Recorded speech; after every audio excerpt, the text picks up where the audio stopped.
con un tema muy interesante que es la estructura del sistema interamericano de derechos humanos y la importancia para México. Para ello, ha aceptado muy cordialmente la invitación para la impartición de esta conferencia el doctor Arturo de Villanueva Martínez Zurita, a quien damos la bienvenida y agradecemos haber aceptado la invitación para la impartición de esta conferencia. Me voy a permitir leer un resumen de la amplia trayectoria y la currículum del doctor Arturo de Villanueva. El doctor obtuvo su doctorado en titulación con enfoque en Derecho Penal Sustantivo y Procesal por parte del Centro de Estudios de Posgrado en México. Es maestro en Argumentación Jurídica por la Universidad de León, España, y Tirala de Planche. Actualmente se encuentra estudiando 2 maestrías como máster en Derechos Fundamentales de la Universidad Carlos III de Madrid y máster de la prueba en Proceso Penal en la Universidad de Barcelona. Además, cuenta con especialización en función ministerial federal, así como sistema acusatorio y técnicas de litigación. Especialista en formador de ministerios públicos en proceso penal acusatorio por la Agencia de los Estados Unidos para el Desarrollo Internacional, entre otras cosas. Su experiencia laboral destaca en la Dirección de Responsabilidad y Especialización en el Sistema Acusatorio de la Subprocuraduría General Zona Norte de la Procuraduría General de Justicia del Estado de Oaxaca. Asimismo, ha sido fiscal en jefe de la Universidad de Investigación y Litigación de la Delegación de Oaxaca, también de la Fiscalía de la República y fiscal especializado en investigación de delitos de trascendencia social de la Fiscalía General del Estado de Oaxaca. Actualmente es abogado litigante, ejerciendo nuestra profesión, y también ha impartido cátedras en distintas instituciones y es escritor de diversos artículos en obras colectivas y revistas. Por eso nos resulta muy interesante la plática que nos dará el día de hoy y con lo que culminamos con broche de oro nuestra tarde de derechos humanos. Le damos la bienvenida, doctor, y muchas gracias por haber aceptado nuestra invitación. Gracias de antemano, pues muy buenas noches a todos los que nos escuchan. En primer lugar, obviamente agradeciendo a la licenciada Luz María Carrasco por la presentación y las palabras dirigidas a un servidor. Por otra parte, también al licenciado René Castelán por la invitación y a la revista Lex Informa, obviamente por la invitación al respecto, ¿no? Según tengo entendido, bueno, platicaremos un tema aproximadamente unos 30 minutos y posteriormente a eso, pues, algunas preguntas que se estimen prudentes en realizar tanto por los colegas, obviamente, que fueron inscritos o las personas que se encuentren en la red propiamente, en la red. Bueno, para poder comentar esta cuestión, yo lo voy a hacer de la siguiente manera, como por lo regular siempre lo comento cuando tengo una plática al respecto, ¿no? Entonces, lo presentaré con una presentación y propiamente, bueno, con las siguientes imágenes. Eran una... Bueno, este es el tema. El tema propiamente que vamos a platicar, decirlo, es muy amplio el tema. Trataré a partir, obviamente, de los postulados del Sistema Interamericano de Derechos Humanos. Como ustedes se percatarán propiamente en la imagen que alcanzan a advertir, el tema de esta plática se denomina la estructura del Sistema Interamericano de Derechos Humanos y su importancia para México. Un tema creo que ya resulta muy obvio hoy día, aproximadamente a 11 años del día de la reforma del 2010. Inclusive ya cruzamos lo que es la 10ª época de la Corte propiamente, tomando en consideración pues que estamos en 11 el sistema de cómo esto ha permeado en lo que son las decisiones de la Suprema Corte de Justicia de la Nación a los efectos de poder sustentar el por qué es relevante estudiarlo y por qué es importante pues comentar algo al respecto. Bueno, ese es el tema, la estructura del Sistema Interamericano de Derechos Humanos y su importancia para México. Para poder platicar esto lo voy a dividir en 4 temas, en 4 puntos que me parecen importantes o me parecen relevantes para poder comprender esta cuestión. En primer lugar, comentaremos por qué es importante. ¿Por qué es trascendente tocar este tema? ¿Por qué es importante hablar de este tema propiamente? Y en esa tesitura, pues, obviamente, tratar de hacer los comentarios oportunos para los efectos de poder, pues, decir en qué pudiese auxiliar este sistema interamericano de derechos humanos. Posteriormente a eso, haremos alusión al sistema interamericano de derechos humanos. Es decir, haremos alusión propiamente a cómo está estructurado ese sistema. El sistema, de hecho, el total, el derecho internacional de los derechos humanos, y a partir de eso, pues dentro de ese derecho internacional de los derechos humanos está el sistema interamericano de derechos humanos. ¿Saben? Haremos alusión de ese último punto en esa estructura del sistema internacional, del derecho internacional de los derechos humanos. Como tercer punto, tocaremos qué ha pasado con México, cómo a partir propiamente de la reforma del 10 de junio del 2000 americana de derechos humanos, que forma parte del sistema interamericano de derechos humanos, pues ya son obvias o resultan de todo obvias para los efectos de poder presentarlos en audiencia, ¿no? Y finalmente, el sistema de derechos humanos y la importancia en México. Aquí haremos alusión a algunos aspectos del por qué se debe ocupar y cómo la Corte lo ha ocupado para los efectos de poder solventar algunos problemas que se dan en el ámbito de la interpretación de las normas en el nivel interno y cómo obviamente en el sistema interamericano ha servido como una herramienta de anclaje para los efectos de poder justificar con mucho mayor razón las decisiones judiciales. Entonces, vamos a comentar o vamos a citar estos 4 aspectos enseguida. Vamos con el primer punto. El primer punto sería propiamente por qué es importante. ¿Por qué importa el día de hoy platicar del sistema de derechos humanos? ¿Cuál es la razón? Bueno, hoy estamos propiamente culminando la 10ª época de la Corte, estamos comenzando la 11ª época, pero recordando, por ejemplo, algunas palabras de algún profesor, un gran profesor, creo yo, el colega y el maestro argentino Fabián Salvioli, es integrante del Comité de Derechos Humanos de la ONU y presidente inclusive del Comité de Derechos Humanos de la ONU, un profesor que ha estado casi en todas las generaciones del diplomado, del gran diplomado del Instituto Interamericano de Derechos Humanos de la Corte Interamericana. Él en una conferencia que da propiamente, y creo que también lo toca en su libro del Sistema Interamericano de Derechos Humanos, él señalaba que este sistema universal de derechos humanos que se creó a partir después de la Segunda Guerra Mundial, pues la idea originaria sigue estando latente, sin embargo, con algunos matices, tomando en consideración las aportaciones, sobre todo del sistema alexiano del 85, con la gran obra del profesor Robert Alexi. Pero lo importante de esto es que una de las razones por la cual es prudente hablar del sistema de derechos humanos es eso, porque es un sistema universal, porque propiamente el sistema de derechos humanos impacta a todas las materias, a todos los rubros que uno pudiese imaginar en el ámbito del derecho. Nosotros cuando tenemos o estudiamos alguna cuestión relativa, la que sea, civil, penal, familiar, amparo, la que sea, siempre están latentes el sistema. Debemos recordar que este sistema es un sistema universal aplicable a todos aquellos, obviamente, supuestos o postulados que se actualicen en la realidad práctica. Primera cuestión, una de las tantas razones que pueden sustentar el porqué de esta plática. Segunda razón, una segunda razón es porque, como hemos comentado, acabó la 10ª época y comenzó la 11ª época. La 10ª época fue dirigida al sistema de derechos humanos, fue dirigida propiamente a afianzar la reforma del 10 de junio del 2011.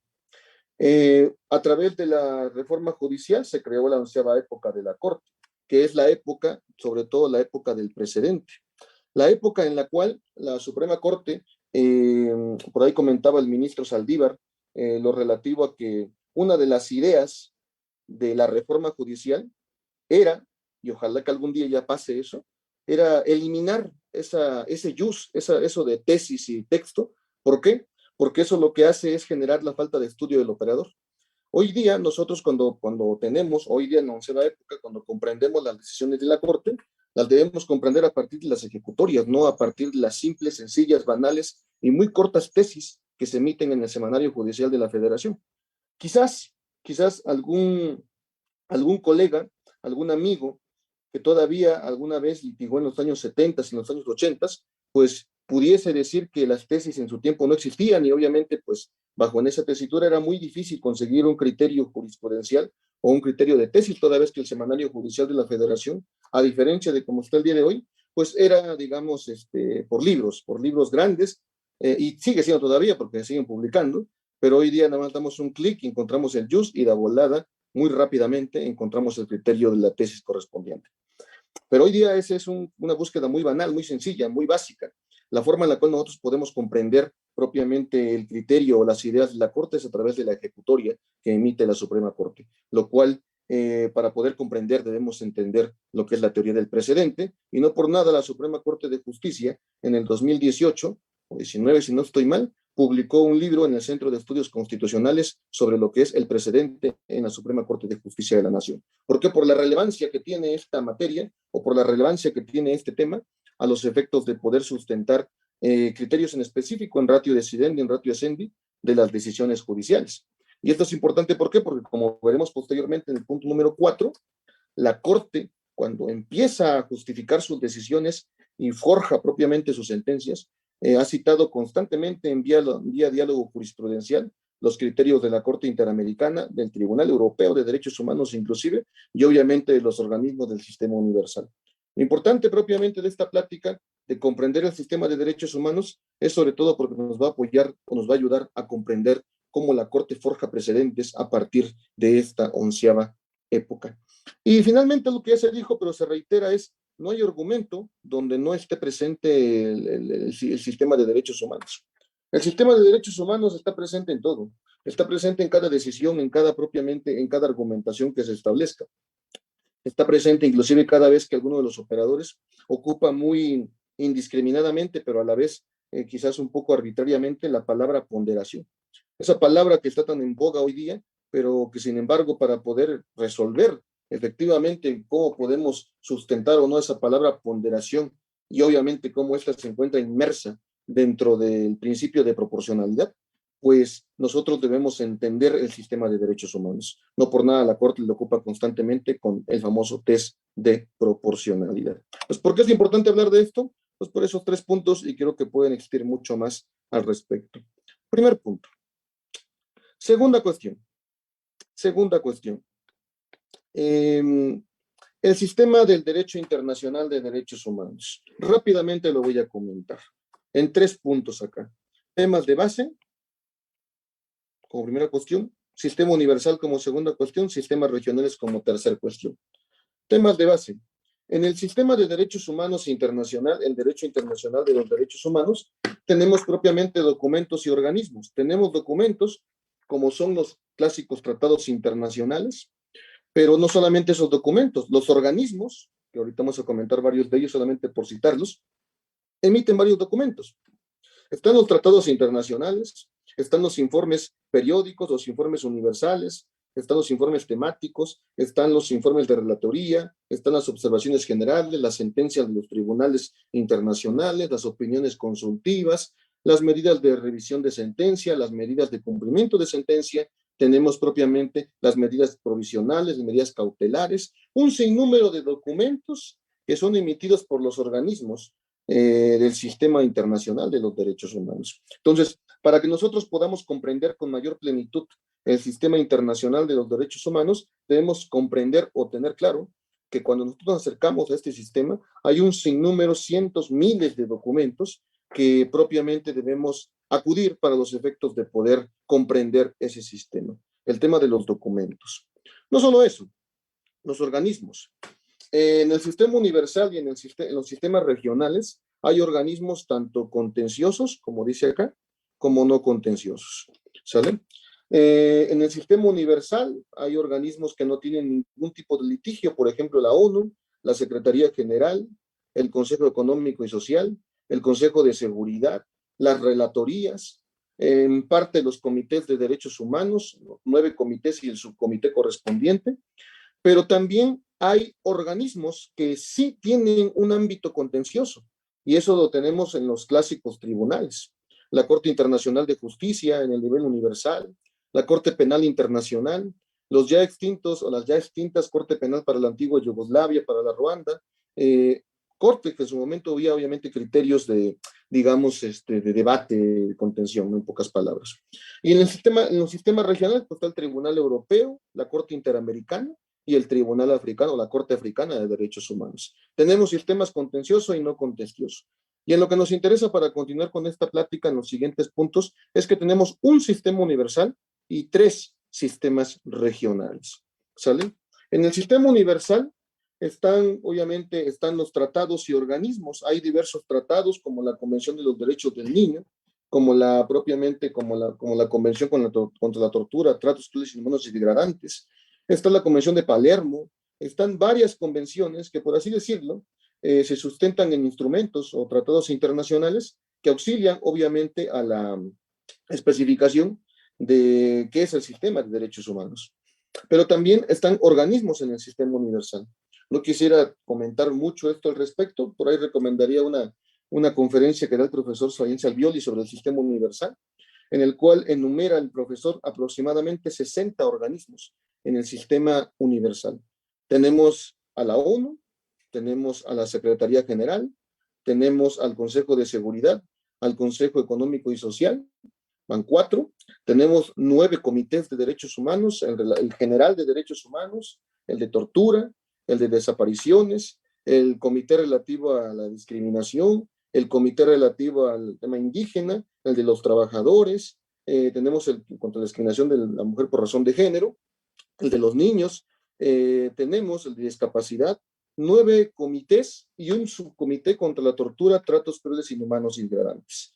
Llevamos 13 y tenemos también, obviamente, aproximadamente 45 grupos de trabajo especializados en temas específicos como sería la libertad de expresión, la integridad, la niñez, etcétera.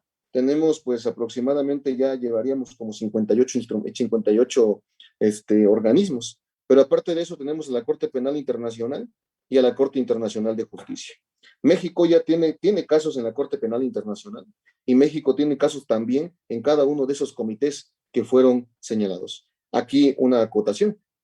Si nosotros nos metemos a la página de la Suprema Corte de Justicia de la Nación, vamos a encontrar 2 cosas importantes. En primer lugar, vamos a encontrar un seminario permanente en materia del Sistema Universal de Derechos Humanos, en la cual existieron obviamente varias conferencias sobre cada uno de los comités y cómo México tiene varios asuntos entre los comités.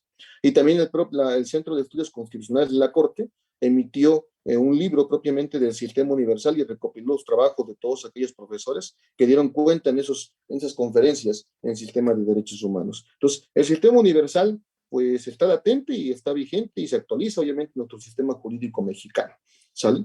Esos tratados internacionales son interpretados por esos organismos y como les decía, cuántos órganos y cuántas interpretaciones, es un mundo de interpretación. Es un mundo de interpretación. ¿Por qué? Porque nosotros a veces, y por ejemplo, ¿no? Al día de hoy ya se modificaron, ya se presentaron 3 nuevos protocolos de la Corte, que es se modificó o se actualizó el protocolo de género, el protocolo de tortura, tratos crueles, inhumanos y degradantes, y también se modificó recientemente el de infancia, el de la niñez. Entonces tenemos ya nuevos protocolos actualizados a la fecha, y ahí podemos encontrar variadas resoluciones o observaciones generales de los comités de derechos humanos de la ONU, que tienen que ver con discriminación por razones de género, el tema de la niñez y en la tortura. Ahí están citados varios organismos y un sinnúmero de interpretaciones propiamente del sistema universal, ¿sale? En el sistema universal tenemos eso, y es un mundo de información, pero es importante manejarlo. ¿Por qué? Porque nosotros cada vez que hagamos algún tipo de interpretación de alguna norma, la que sea en cualquier materia, es forzoso que nosotros, para poder comprender los derechos subyacentes que se encuentran en esas normas, tendríamos obviamente que identificar cómo está plasmado de primera mano en el sistema universal y a partir de eso generar la interpretación. A veces algún operador solamente quiere leer el artículo del código y es todo lo que quiere emitir, pero francamente eso es algo muy absurdo, ¿no? Es casi como ir, no sé, al siglo XVIII y XIX, cuando estaba la escuela de la exégesis, jurisprudencia de conceptos, en el cual el juez solamente reiteraba propiamente la decisión, o inclusive el operador, el abogado, el litigante, el fiscal, el asesor, etcétera, lo único que hacía era repetir la ley. Y por esa razón Montesquieu decía que el juez era la boca de la ley, porque solamente la repetía en pocas palabras. Pero hoy día pues no es viable hacer ese tipo de cuestiones, ¿no? Y por lo que hace el sistema universal. Por lo que hace el sistema regional, ¿sale? El sistema regional, digamos, del más antiguo al más actual, tenemos al europeo en 1953, Tenemos el interamericano en el 68 y después 10 años en el 78 ya con el afianzamiento de la ratificación de los estados, y tenemos al africano en el 2004, ¿sale? Tenemos esos tres sistemas y cada uno de esos sistemas, tanto el europeo, el interamericano, que es el que nos interesa, y el africano, tiene tratados y organismos. Por lo regular, tienen una comisión y una corte, ¿sale? El sistema europeo, a partir, si no estoy mal, a principios del presente siglo, emitió un reglamento por virtud del cual eliminó la Comisión Europea de Derechos Humanos. Y hoy día el Tribunal Europeo tiene, pues es único, por así decirlo, solo él conoce directamente los casos contenciosos que se plantean ante su jurisdicción. Y lo relevante es que el Tribunal Europeo tiene un gran número de sentencias, al menos hasta el año 2019-2018, que se hizo el conteo de las sentencias, son alrededor de unas 20-25 mil sentencias que ha emitido propiamente el Tribunal Europeo de Derechos Humanos. Algunos dirán, bueno, pues nos pone fácil la cosa. ¿Por qué? Porque pues, nosotros somos el interamericano y a quién importa el europeo, en pocas palabras, ¿no? Pero eso no es así. Eso para nada es así. ¿Por qué?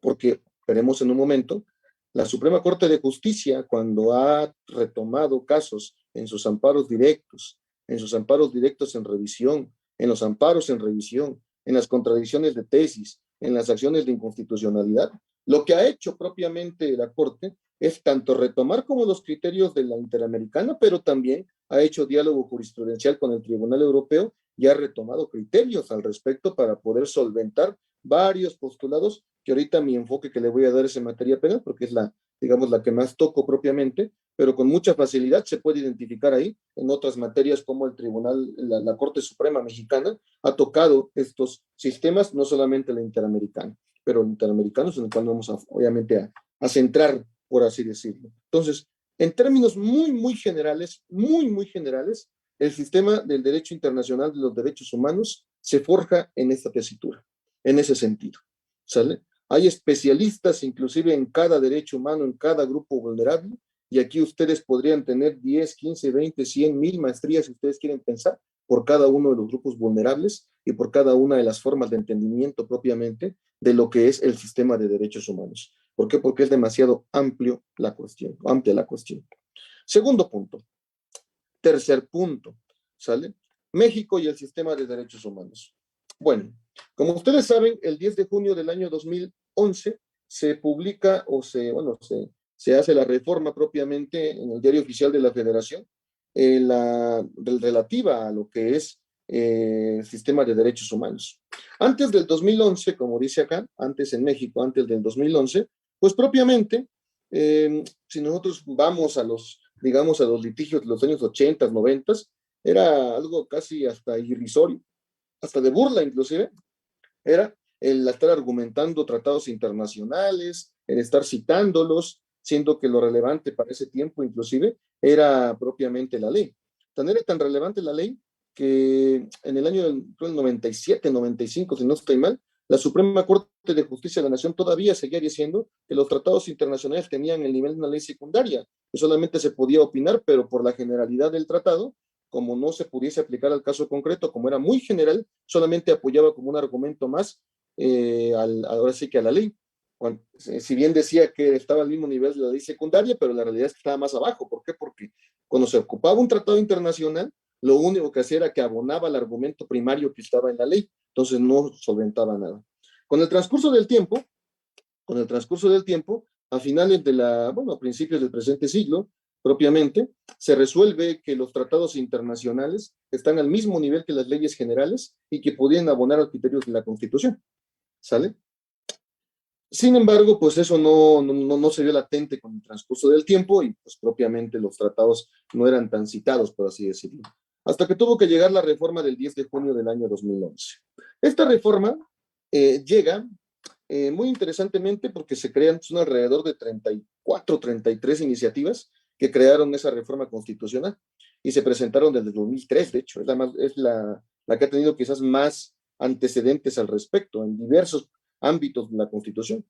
Se hace el 10 de junio del 2011. Pero pasa algo interesante acá, ¿sale? Pasa algo muy interesante acá propiamente. Lo interesante radica en lo siguiente. La Suprema Corte de Justicia de la Nación recibe en el año 2010, recibe el famoso caso Rosendo Radilla Pacheco. Radilla Pacheco se resuelve en septiembre del 2009. Se resuelve en septiembre del 2009, llega a los poderes de la Unión propiamente en el año 2010, pues la Corte es la única que le da medio la importancia, el Legislativo y el Ejecutivo, pues como siempre ni le importa, entonces por esa razón, pues no lo tomaron en consideración. En cambio, el judicial sí lo toma, llega a la Corte y lo conoce por primera vez el ministro Cosío como ministro ponente. El ministro Cosío lo conoce, pero lo conoce bajo el caso 489-2010, ¿sale? Hace un planteamiento el ministro Cosío, el planteamiento es muy, muy sólido, el planteamiento, de hecho, por esa forma de abordar la Corte en ese tiempo el asunto, nos dio 3 años de retraso, digamos, en lo que posteriormente formó el parámetro de control de regularidad. ¿Por qué? Porque el ministro Cosío planteaba en esa primera postura del caso Rosendo Radilla Pacheco, en el caso 489-2010 varios, decía que los tratados internacionales deberían ser obligatorios, que los tratados deberían abonarse a la Constitución y que se debería generar propiamente un parámetro que genere que los tratados y la Constitución son fuentes de derechos humanos y que pudiésemos extraer de eso los derechos humanos. No lo pelaron, lo mandaron bien lejos, nadie le importó. Fueron como 8 ministros, 8 y no 9 ministros que votaron en contra y 3 a favor. Y lo que pasó fue que le dieron el proyecto ahora a la ministra Luna Ramos. Y la ministra Luna Ramos, muy inteligentemente, lo que hizo fue forjar los 8 criterios que teníamos los ministros en contra y los formó en 7 tesis aisladas. Y lo que hizo fue, formó el caso 912/2010 varios y se resolvió el 14 de julio del año 2011. Es decir, 1 mes, 3 días después de que se publicó la reforma en derechos humanos. Forjó 7 tesis aisladas, con temas en derecho militar, temas de interpretación conforme, etcétera, pero lo que nos interesa es que en la ejecutoria la ministra sentó las bases para lo que después se llamó parámetro de control de regularidad constitucional. Y esto se dio hasta finales del 2013. En el año 2013 se resuelve la contradicción de tesis 293-2011. Y en esa contradicción de tesis, que es la que está acá, la que se comenta acá, ya se forjó o se solidificó el parámetro de control de regularidad constitucional. Ese parámetro de control lo que propiamente nos dice es dónde está la fuente de derechos humanos. Y la Corte dice, a partir de ese parámetro de control de regularidad constitucional, que la fuente de derechos humanos está en la Constitución, ¿sale? En los tratados internacionales que contengan derechos humanos, en los criterios de la Suprema Corte y en los criterios, y aquí viene lo relevante para esta plática, de la Corte Interamericana de Derechos Humanos, ¿sale? La Suprema Corte dice los derechos humanos que están en la Constitución. Ojo, no en el apartado de derechos, no, que están en la Constitución. Es posible que esté un artículo, por ejemplo, el tema de impuestos en el 31, si no estoy mal. Es posible que tengamos el 123, derecho de los trabajadores, ahí está algo. Entonces podemos encontrar derechos humanos en cualquier artículo de la Constitución con la metodología de interpretación correspondiente. Igual pasa con los tratados de derechos humanos, perdón, con los tratados que contengan derechos humanos.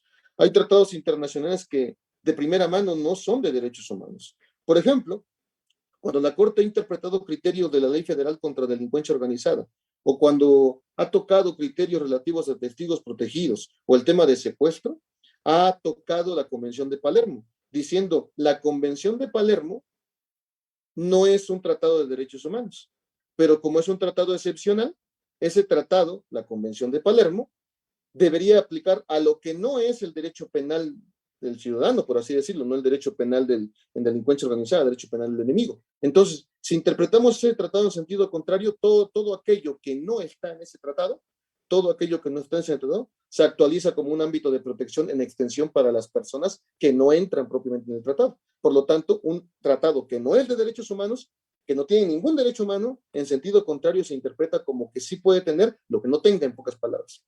Así inclusive lo ha manejado la Corte. Tratados que no tienen derechos humanos y que lo puede interpretar. O por ejemplo, el clásico Tratado de Libre Comercio, podemos tener propiamente tratados que no tienen que ver nada con el sistema de derechos humanos, pero que se puede extraer por alguna interpretación algún derecho al respecto. Tratados internacionales. Criterios de la Suprema Corte de Justicia, desde una sentencia del año 2014, forjó un criterio que es el principio fundamental de la dignidad.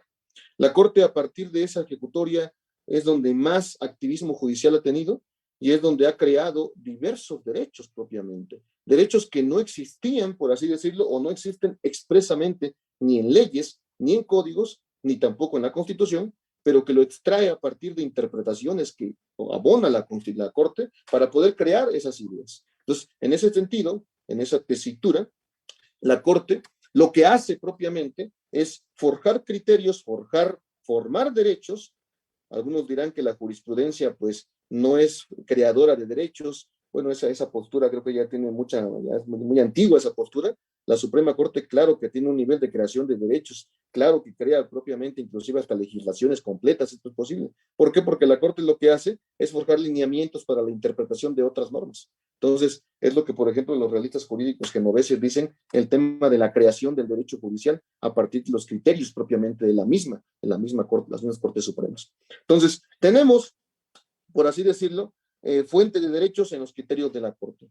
Y tenemos fuentes de derechos en los criterios de la Corte Interamericana, sin duda alguna, ¿sale? Sin duda alguna, la Corte Interamericana, tenemos varios casos de México, tenemos Rosendo Radilla Pacheco, tenemos Herrera Montiel, Fernández Ortega, tenemos Sánchez Silvestre, el caso Alvarado, el caso Actial, etcétera, ¿no? Varios casos de México ante la Corte Interamericana. Pero no solamente los casos de México son los relevantes, también tenemos casos de otros países en donde inclusive han impactado nuestro sistema jurídico mexicano. Y con esto abro al último punto, con el cual ya voy a culminar esta plática, que sería la importancia, ¿no? El sistema interamericano de derechos humanos y su importancia en México. ¿Cómo aterrizar estos temas al sistema jurídico mexicano? Bueno, recordar simplemente que el sistema interamericano tiene documentos y organismos, es decir, tiene una convención americana, tiene convenciones diversas, la Comisión Interamericana también tiene informes temáticos, tiene informes por países, medidas provisionales, perdón, cautelares. La Corte Interamericana pues tiene sentencias, tiene opiniones consultivas, tiene medidas provisionales, tiene medidas de cumplimiento de sentencia, etc. Y esos, comisión y organismo, generan las resoluciones que son relevantes para los efectos de la interpretación de los derechos. ¿Y esto por qué importa México? Bueno, primero porque es el sistema que tiene México. Nosotros ya estamos en este sistema. Querramos o no, no nos guste. Capaz alguno dirá, no, es mucho estudiar, es mucho propiamente mucha información. Pues no sé, pues cambia de carrera. Entonces busca, no sé, contaduría, yo que voy a saber, ingeniería, otras cosas. Pero para el abogado, cualquiera, civilista, derecho familiar, penalista, todos como primer materia que deberíamos comprender es el sistema de derechos humanos, porque todo nuestro litigio, todo nuestro sistema o nuestra forma de entender el derecho actualmente es a partir de ese sistema. En el caso del interamericano, pues con mucho mayor razón, por el tema vinculante que tiene ese sistema interamericano. El parámetro de control de regularidad que hemos comentado, la jurisprudencia en el sistema de derechos humanos y el trabajo que ha metido la Corte. ¿Por qué el trabajo que ha metido la Corte? Vamos a comentar algo rápidamente. Dos puntos, dos ejemplos rápidos, ¿sale? En el caso de mi materia, en materia penal, lo que a mí obviamente me ha tocado, ¿no? Recientemente se resolvió el amparo directo en revisión 26/2019. En ese amparo la Corte tocó el derecho de defensa en materia penal, en el cual toca, por así decirlo, todas las aristas del derecho de defensa, todo lo que es efectiva, técnica adecuada, material, real, etcétera, etcétera. Llama mucho la atención cómo la Corte, cuando empieza a estudiar la labor del defensor, sobre todo en la etapa de juicio, en la etapa de enjuiciamiento, la Corte, para poder resolver las aristas de las actuaciones del propio defensor, acude a los casos o los leading case, los casos más importantes de la Interamericana, como es el caso Barreto Leiva contra Venezuela, el cual inicia, por así decirlo, todo el fundamento del derecho de defensa, no solamente en materia penal, sino en todas las materias propiamente.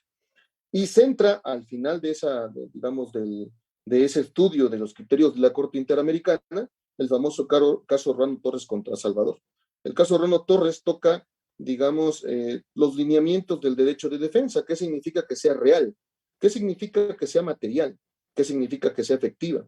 ¿Qué significa que sea técnica? ¿Qué significa que tenga la base de impugnación? ¿Qué significa que tenga la confianza con la persona? ¿Qué significa todo eso? La Suprema Corte de Justicia para poder decirnos a nosotros los operadores qué es derecho de defensa, independientemente de los precedentes que ya tenía la Corte, tuvo que acudir al sistema interamericano para poder esclarecer qué es el derecho de defensa.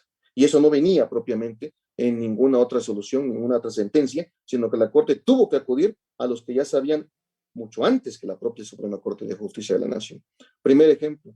Segundo ejemplo, un ejemplo que inclusive ahorita me toca platicar con unos colegas sobre el tema de recursos en sistema acusatorio, clase 8. La Corte, en el amparo directo en revisión 788-2019, la Corte retoma lo que ya había dicho en un amparo anterior, que es el 777-2019. La Corte dice que la fracción segunda del 468 del Código Nacional, que es un artículo que todo magistrado en el país lo conoce porque es el que da más dolores de cabeza en la decisión, en los aspectos probatorios en segunda instancia, en razón de que el sistema acusatorio permea mucho la oralidad y el tema de la inmediación, al momento de que el magistrado hace el control de la racionalidad de la valoración de la prueba que hace el juez de juicio, el magistrado se ve con un obstáculo. El obstáculo constituye que no puede trastocar aspectos de valoración de la prueba cuando se ve afectada la inmediación, que es una reminiscencia propiamente del recurso de casación.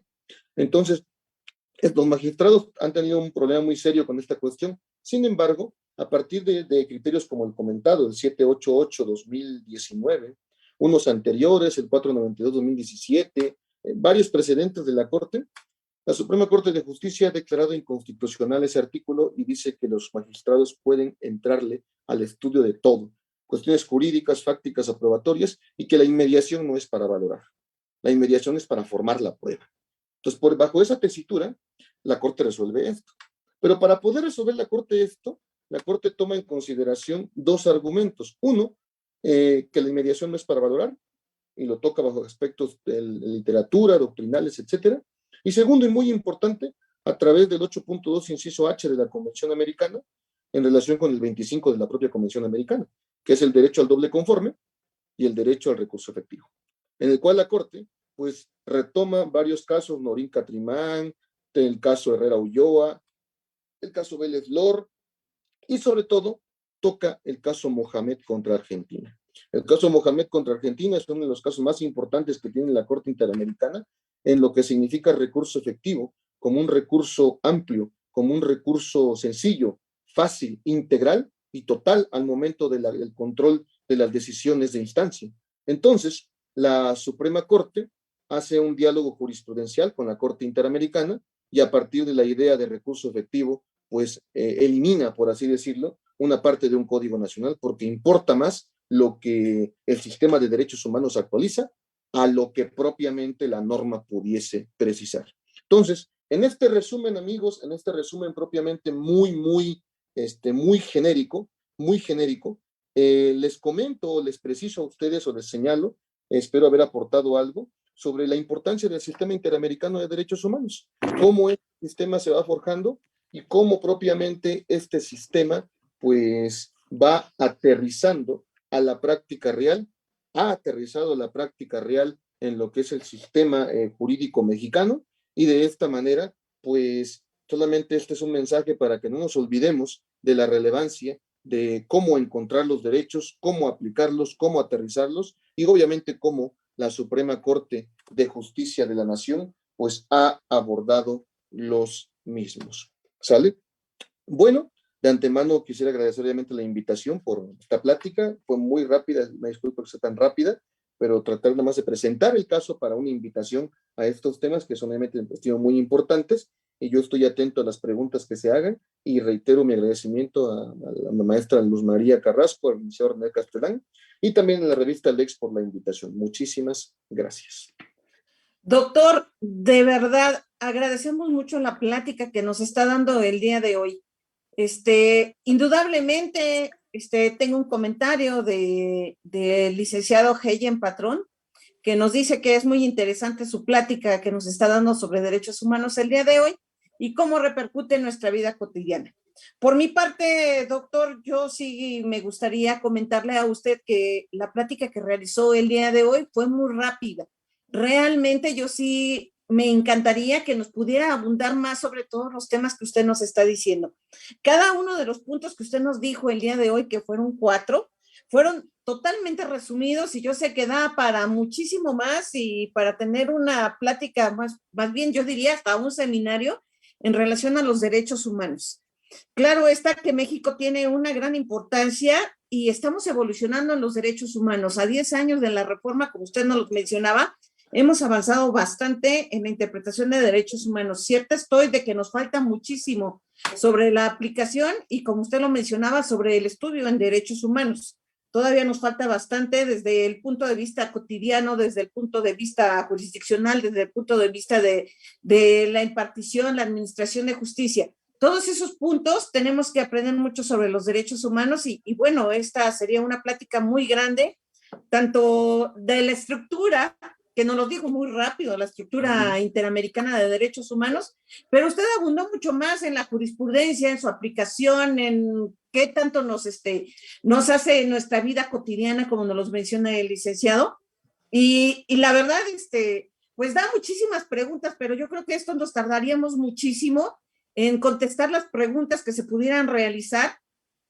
Y vuelvo a repetir, cada uno de los puntos, o sea, ¿por qué es importante la Corte o por qué es importante sus resoluciones que nos emiten? Y estudiar cada una de las resoluciones, no solamente es mencionarlas, así como usted nos decía. Normalmente aquí en México, Rosendo Radilla, pues así como que tenemos que estudiarlos, el expediente varios, que prácticamente es una obligatoriedad de estudiarlo, pero no solamente son ellos, ¿no? Está Campo Algodonero, está la indígena de Chiapas, no sé, muchísimos y muchos que a lo mejor no tienen tan importancia, pero sus resoluciones repercuten en nuestra vida cotidiana, en la impartición de justicia, en la aplicación y hasta en nuestra vida en común de cómo nos relacionamos con los demás. Nuestra cultura de derechos humanos en México a lo mejor todavía le falta muchísimo porque tenemos una cantidad muy amplia de feminicidios y eso quiere decir que no aplicamos los derechos humanos o desconocemos los derechos humanos, ¿no? Todavía nos falta bastante. Yo no sé usted qué opine de esto. No, claro que sí, efectivamente. Lo que traté de hacer aquí es una muy rápida y muy resumida idea nada más de lo relevante propiamente que es el sistema de derechos humanos. Obviamente es muy amplio el tema. Esto da pauta una maestría, 2 maestrías en cada uno de los temas que hay. ¿Por qué? Porque el tocar la Corte a diario saca libros propiamente, conferencias, tesis, criterios, ejecutorias, donde se toca una sola parte de algún tipo de derecho, una sola parte de algún derecho, y sin duda alguna, pues le dedica páginas y páginas para poder solventar algo al respecto, ¿no? Yo solamente lo que puedo decir es, bueno, no nos olvidemos que esa 10ª época que sigue latente, sigue vigente, obviamente, y que en el caso, pues, hoy día, sobre todo, nos ayuda mucho la manera en la cual pretende la Corte hacernos llegar sus ideas, que es a partir del precedente.